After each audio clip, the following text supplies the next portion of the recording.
What's going on, guys? I'm Pete and this is Retro Game Attic. So lately I've been on a bit of a controller kick. I've been acquiring some of the old video game controllers that I've wanted since I was a little kid. Recently I picked up a Sony PS1 white controller variant. Now this is the non-DualShock version, it's just the original controller. I believe Sony produced this in white and red in North America, and I've always kind of admired these, and I just never picked one up until recently. So the one that I picked up I actually got off of eBay, and the pictures didn't do it justice. I knew it was dirty, but this thing is nasty. I don't think it's ever been cleaned, and whoever played with it in the past probably never washed their hands, and this probably is the dirtiest controller I've ever dealt with. So in this video I'm going to just do a teardown of the controller and do a nice really deep clean of all the buttons and all the components of the controller. I'm going to try to get this thing looking as factory or as new as it can be, and without further ado, let's get into it. So let's start our breakdown of the controller, that way we can get all the pieces segregated and cleaned up.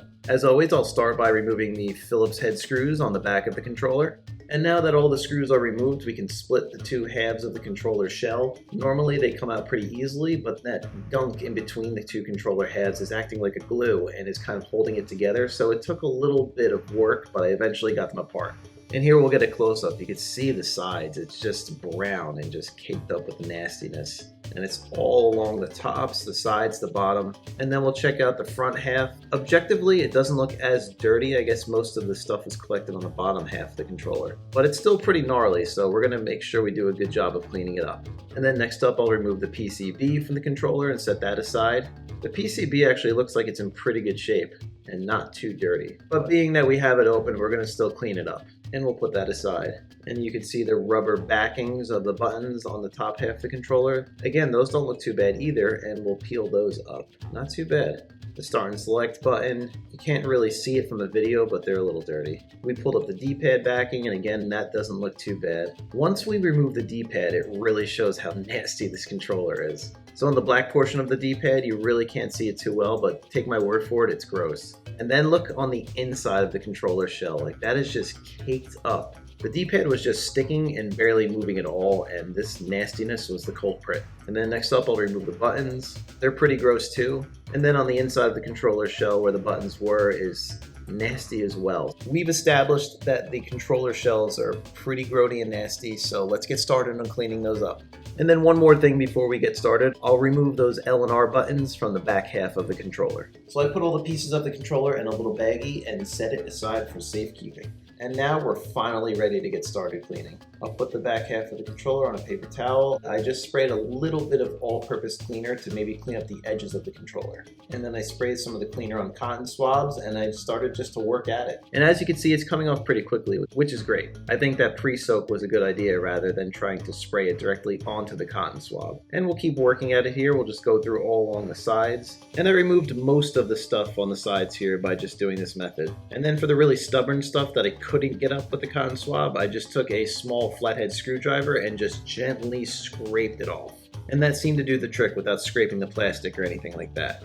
I think we're done with the sides. It looks pretty good.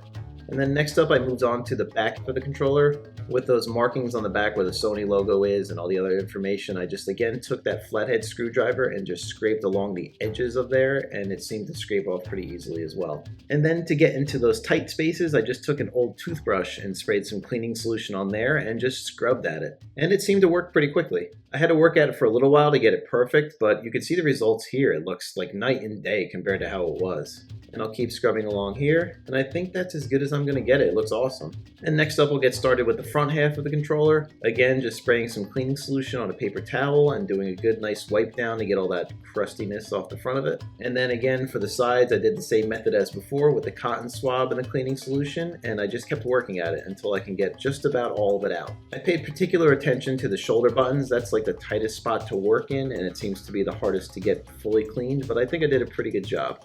And look at those results. The sides look awesome. Now the D-pad and button holes are still pretty gross, so we'll start working at those. And again, I just took a cotton swab, sprayed it with some cleaning solution, and just kept working at it, just rubbing it in a circular motion to try to get all that gunk out of there. And then once I was done with the face buttons, I moved on to the back of the D-pad. This one in particular took a long time to do. It was just so gunked up, and it's a tight space to work in, so I really had to take my time and make sure I covered the entire area. And look at those results. That looks awesome. I still have a little bit more work work to do, so I took a small flathead screwdriver and kind of worked into the crevices and those corners that I couldn't get with the cotton swab. And then for good measure, I just used that toothbrush again, sprayed some cleaning solution, and kind of just scrubbed around all the areas that were like tight that I couldn't get into with the cotton swab. And check that out. That looks really good. I'm seriously surprised. You can see on the top half, there's some discoloration that I'm not going to be able to get rid of, but all in all, it looks awesome. It's amazing what a little elbow grease will do, and I'm pretty satisfied with the results.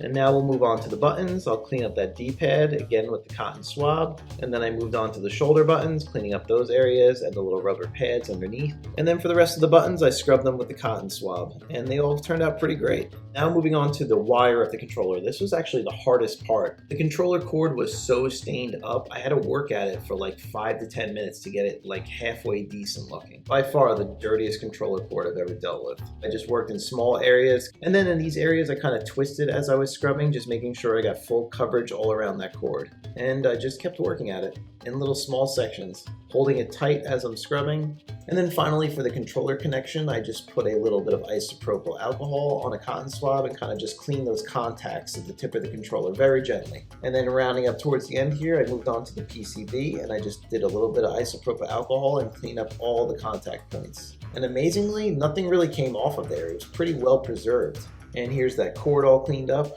And then moving on from here, I'm going to speed things up a little bit so you can enjoy a controller reassembly montage.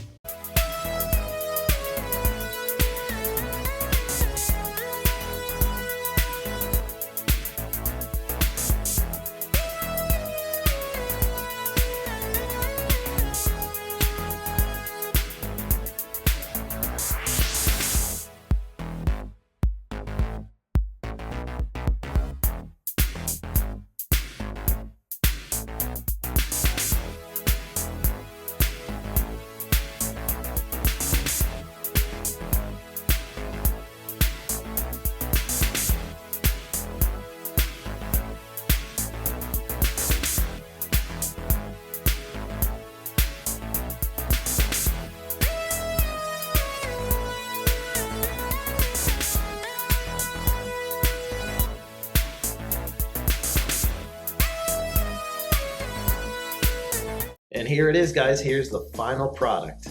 Man, look how good that looks. You can see on the edges, there's no crustiness or anything nasty like that. We cleaned it up pretty good. You can see on the back of the controller, all of those screw holes are nice and clean, and then the Sony logo and all that surrounding markings are pretty well scrubbed off. It really feels like a fresh controller right out of the factory. Hopefully some of you found this video useful, and please be sure to let me know what you think in the comments. I love hearing from you guys. Thank you all so much for checking out Retro Game Addict. I seriously appreciate you all. Stay retro, and I will see you on the next one.